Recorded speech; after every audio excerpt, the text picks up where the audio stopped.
Dzina la Atate ndi la Mwana ndi la Mzimu Woyera. Amen. Ndikulandireni okondedwa mwa Ambuye.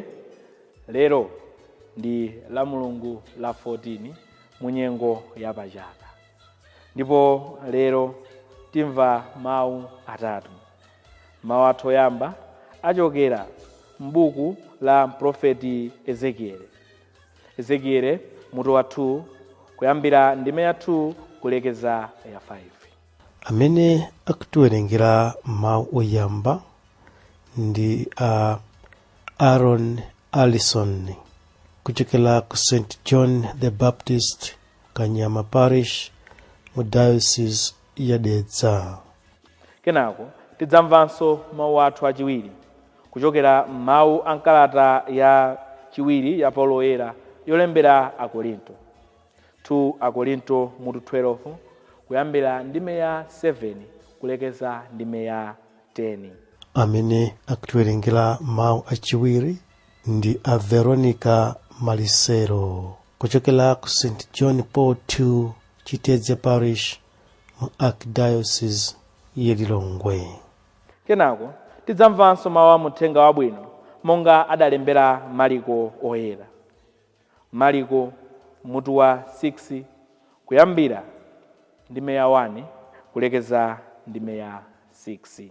Amene akutiwerengera mawu amuthenga wabwino komanso kutigawira mawu ndi Reverend Father Gerard Malota kuchokera ku St. Joseph Chiphwanya Parish, mu Diocese ya Dedza. Mawu oyamba. Iwowo nga upandu, koma adzadziwa ndithu kuti mneneri wafikadi pakati pawo. Mawu a m'buku la mneneri Ezekieli. Pamene ankalankhula, Mzimu wa Mulungu udalowa mwa ine nundiyimiritsa, ndipo ndidamva Mulungu akulankhula.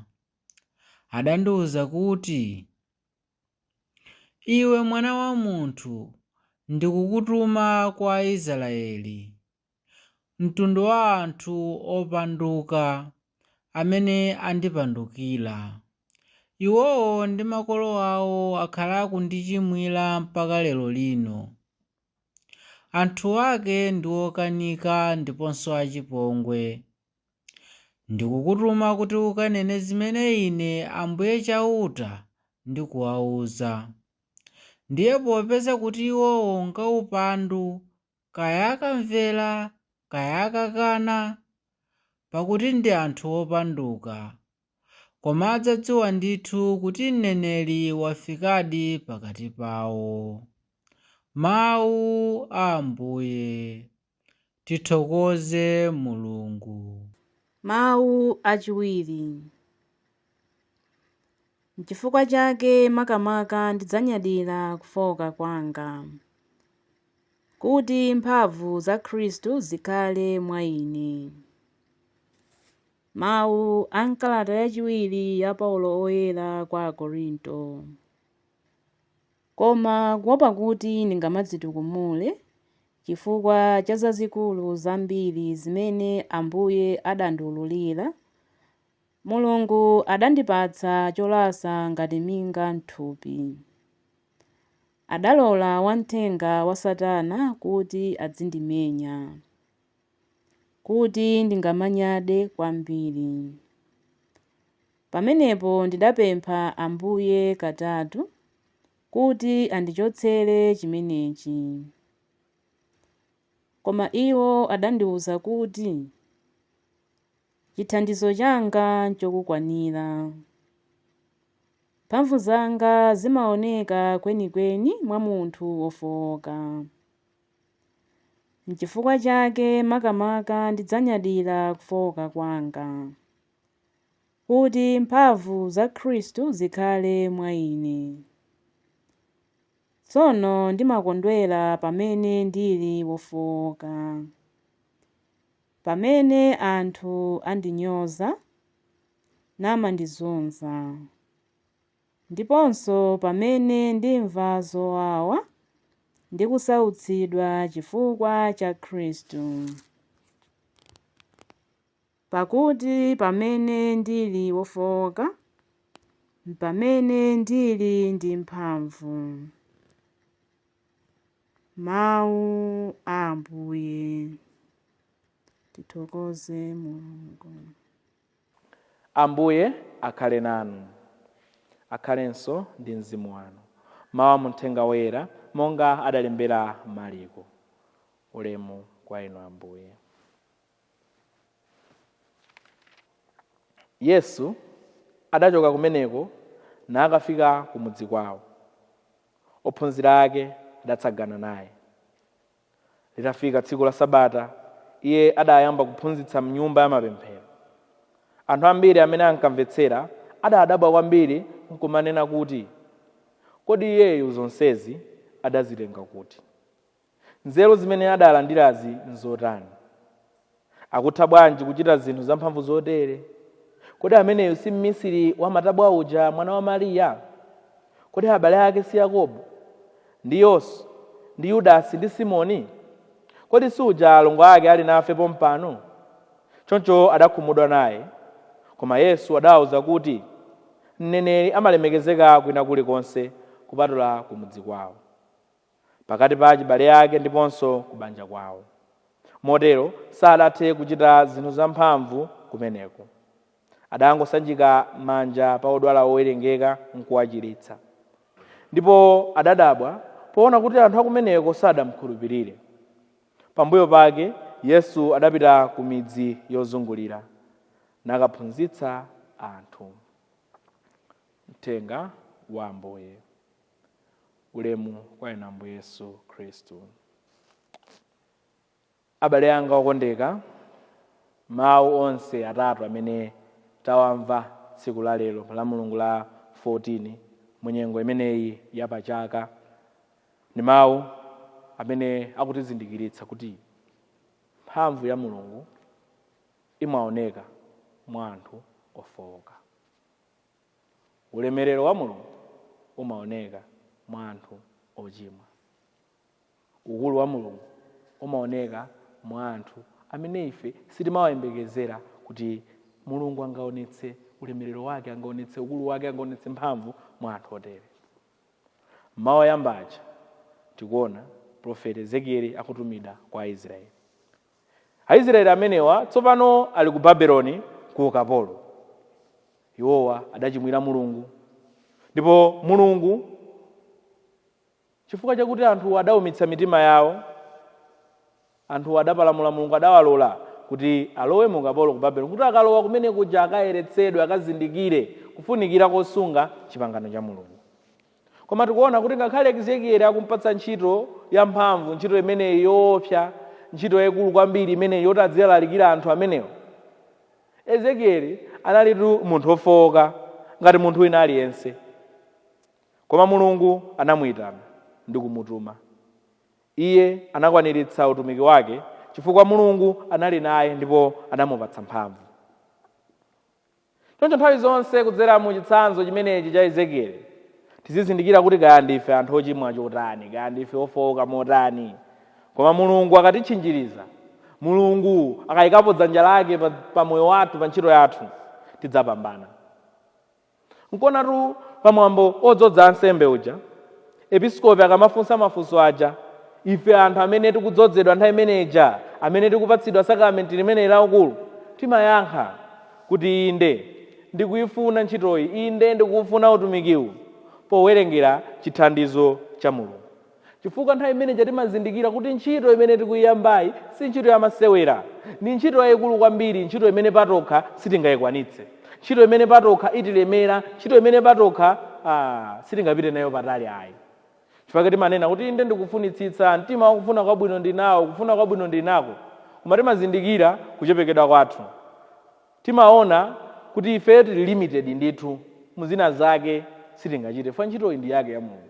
Chifukwa yake tikuyifuna, koma kuti tigwire bwino, ife tikufunikira chithandizo cha Mulungu. Choncho timaona kuti ansembe ofowoka, ansembe onyozeka ngati ife pano, timayigwira ntchitoyi mokomera Mulungu, inde moyesetsa ndithu, koma zimatheka chifukwa mulungu wayikapo mphamvu yake, mulungu wayikapo dzanja lake. Zomwezi zimenenso tikuzimva m'mawu achiwiri aja zimene Paulo akutifotokozera. Paulo akunena kuti mulungu anamupatsa aliyense mwa ife cholasa ngati minga mthupi, a thorn in the flesh. Mulungu anatipatsa cholasa chimenechi kuti tizikhala anthu odzichepetsa pamaso pa mulungu, komanso tizikhala anthu odzichepetsa pamaso pa anthu anzathu. Chifukwa cholasa chimenechi ndi zofowoka zosiyanasiyana, ndi mavuto osiyanasiyana amene anthufe timakumana nawo, amene anthufe timakhala nawo. Kuti nthawi zonse tikamazindikira zofowoka zathuzi tisamachite matama, tizizindikira kuti ulemerero umene tili nawo, kuti zinthu za nzeru zimene tikuchitazi sikuti tikungozichita pa ubwino wathu, sikuti tikuzichita chifukwa ndife mashasha, sikuti tizichita ndife madolo, sikuti tizichita chifukwa ndife anthu ophunzira bwino, sikuti tizichita chifukwa ndife anthu anzeru.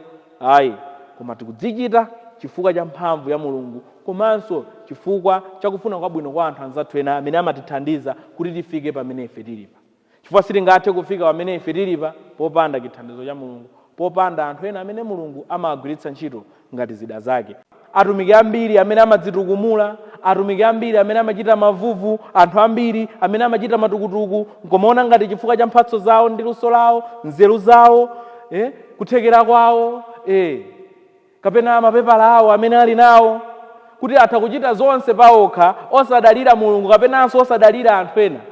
Anthu otere mavuto awo, anthu otere mathero awo amakhala nthawi zambiri omvetsa chisoni, mathero awo amakhala oyipa, ndipo nthawi zambiri mathero awo amakhala ochititsa manyazi kwambiri. Nthawi zonse tizizindikira kuti mulungu amatigwiritsa ntchito chifukwa cha mphamvu zake, mulungu amatigwiritsa ntchito chifukwa chotikonda ife ngati anthu. Patokha sitingachite zinthu za nzeru, ndife anthu ofowoka, anthu amene tili ndi zofowoka zosiyanasiyana, mavuto osiyanasiyana pa moyo wathu, amene kuti tifike pamaso pa mulungu timangofika chifukwa mulungu atimvera chifundo, koma patokha sitinakathe kudziyeneretsa kuti tifike pamaso pa mulungu. Komatu Uthenga Wabwino wa Yesu Khristu akutionetsa kuti mavuto amene timakumana nawo sikuti tinakumana nawo ndife tokha, kapena akina Paulo okhaja, kapena akina Ezekieli okhaja. Ayi, koma angakhala Ambuye Yesu Khristu amene anali mulungu ndithu anakumana ndi mavuto. Anthu akwawo anamupeputsa Ambuye Yesu Khristu. Anthu akwawo ankaona ngati akumudziwa kuti uyu kodi si uyu mwana wa misiri wa matabwa uyu, sinsema matabwa uyu, mayi ake si Mariya, abale ake sakina Yose, abale ake sakina Simoni, amene mona ngati akumudziwa nkumupeputsa. Adalephera kulandira zaulere zimene Ambuye Yesu Khristu amazibweretsa pamaso pawo. Ngakhale amaona zazikulu zimene Ambuye Yesu Khristu amachita, ngakhale amaona umulungu, ngakhale amaona mphamvu mwa Yesu Khristu, adasankha dala osamumvera chifukwa choopa kudzipeputsa, chodzimva kuti ife mwana ameneyo angatiuze chani. Mavuto analisemphana ndi zabwino, adasemphana ndi basi ya malipiro, adasemphana ndi zaulere zosiyanasiyana chifukwa chosafuna kuvomereza. Tsono Yesu ataona kuti anthu asakufuna kumulandira, sanakakamize. Anangowachokera kumapita kwina, kuti kumeneko adangochita tizinthu tina tating'ono kungochiza anthu odwala ochepa, basi nkumapita kwina, kumakalalikira kwina kwa anthu amene amazindikira ubwino ndi mphamvu za Ambuye Yesu Khristu. Chifukwa chipulumutso sakakamiza. Chipulumutso ndi mphatso imene anthufe timangolandira chifukwa cha ubwino wa mulungu. Choncho timakhala ndi mwayi oyikana mphatso imeneyi kapena oyilandira. Choncho anthu amenewo adayikana, sanakakamiza kuti basi inu mundimvere, basi inu muchite mundilandire pano. Ayi, adawasiya chifukwa chinali chisankho chimene anthuwa adachita. Mphatso sakakamizana. Choncho moyo wathu muli anthu ambiri amene timawaona ngati awa sangachite kanthu chodziwika kugulu. Timawaona ngati awa sadziwa chilichonse, sadziwa zazikulu. Koma sitizindikira chimene mulungu adayika mwa anthu amenewa, mwa anthu onyozeka amenewa. Chifukwa mulungu amalolera kuti mphamvu yake ionekere mwa anthu ochimwa, kuti moyo wawo ukaonetsa kuti kodi uyu apa anawomboka bwanji, kodi uyu zimenezi adazichita bwanji, kodi awa usembe analowa bwanji, awa kodi awa udindo umenewu anapatsa bwanji, kodi izi anazipeza bwanji zabwinozi munthu wachabechabe ngati ameneyo. Zimenezi zimene mulungu amachita. Mulungu amayika zazikulu. Choncho tikamanyoza anthu ena, tikamapwekesa anthu ena osadziwa zimene mulungu adayika zazikulu mwa anthu amenewa, tidzasemphana ndi zaulere, tidzalephera kulandira zaulere. Nthawi zina timadererana, kuti awa tikwadziwa takula nawo awa taphunzira nawo mwana wa mudzi uyu mwana wa pakhomo takhala nawo awa taphunzira nawo limodzi awa ndopanda nzeru awa amachita zakuti amapita kwakuti awa pakuti pacha osadziwa kuti mulungu anthu amenewa afuna agwiritse ntchito motani. Tizanyozetsa kulemera, tizasemphana ndi basi ya malipiro. Tikamakhala tizidziwa kuti palibe munthu wopanda ntchito. Tikamakhala tizidziwa moyo wathu kuti munthu aliyense ali ndi ntchito yake imene ndithu angagwire. Choncho tipewe kumapepusana, tipewe kumanyozana, tipewe kumaphwekesana. Zimenezi zimabweretsa mavuto. Chifukwa timalephera kupindula mu madalitso anthu ena. Timalephera kupeza zaulere kudzera mu zimene Mulungu adazidzala mwa ena ake. Chifukwa timaona ngati wasangapanga zinthu koma ife ndamene pa nthawi zinanso kudzikakamiza kupanga zimenezo kuona kuti zinthu moto tizikonze taononga mavuto. Tikamakhala tizindikira kuti aliyense ali ndi ntchito, galu aliyense ali ndi tsiku lake. Munthu aliyense nayenso ali ndi ubwino wake umene Mulungu adawuyika. Pena Mulungu amasankha kuonetsa ulemerero wake, amasankha kuulula ukulu wake mu zinthu zopusa, mu zinthu zofowoka, mu zinthu zosayembekezereka, mu anthu amene sitingayembekezera, anthu onyozeka, anthu ochimwa ngati ife anthu amene ndi ofowoka ngati ife tomwe, koma Mulungu amayika zazikulu mwayiwo. Moyo ndi choncho, sitingamuganizire Mulungu, sitingamuuze Mulungu chochita, chifukwa Mulungu si munthu, Mulungu si jemusi. Lero tiyeni timpemphe Mulungu atithandize nthawi zonse kumavomereza kuchepekedwa kwathu. Tikavomereza kuchepekedwa kwathu, timpemphenso Mulungu yemweyo kuti atipatse mphamvu, atipatse mzimu wake woyera otichotsa mantha, atipatse mzimu wake woyera otithandiza kugwira ntchito yake bwino. Ndipo tikavomereza zimenezi, tizithanso kuvomereza ukulu wa Mulungu mwa anthu ena. Tizitha kukhala ndi maso auzimu omaona mphatso za Mulungu, omaona ulemerero mwa Mulungu mwa anthu anzathu angakhale amene ali ofowoka. Mulungu adalitse mawu ake. Amen.